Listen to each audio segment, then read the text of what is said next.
હવે જોઈએ સમાચારો વિગતવાર.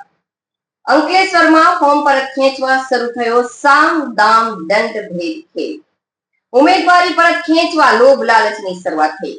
એક અપક્ષ ઉમેદવારના નેતાએ તો બાળકોના ભવિષ્ય તરફ જુઓ તેવી સોફિસ્ટિકેટેડ ધમકીઓ આપી દીધી.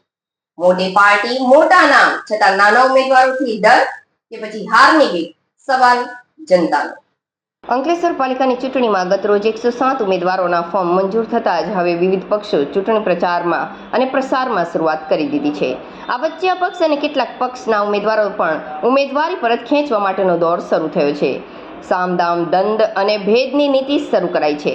સંગઠનમાં હોદ્દાની લાલચ, આગામી ચૂંટણીમાં ટિકિટની લાલચ, તો કેટલાકને 2 લાખથી 10 લાખ સુધીનું રોકડની લોભ લાલચ આપવામાં આવી રહી છે. આ વચ્ચે અડગ રહેનાર કેટલાક ઉમેદવારોને પારિવારિક ધમકીનો પણ સામનો કરવો પડી રહ્યો છે. તો ઉમેદવારની નજીકના લોકો પણ ફોન કરી ફોર્મ પરત ખેંચવા પર જોરદાર દબાણ કરવામાં આવી રહ્યું છે. રાજકીય પક્ષોને ઉમેદવારો ન મળતા પક્ષના શાખ બચાવવા માટે માથા તો મૂકી દીધા છે, પણ આ માથા ફોર્મ પરત ના ખેંચી લે તે માટે પક્ષના મૂવડી પણ વિમાસણ અને ચિંતામાં મુકાઈ ગયા છે.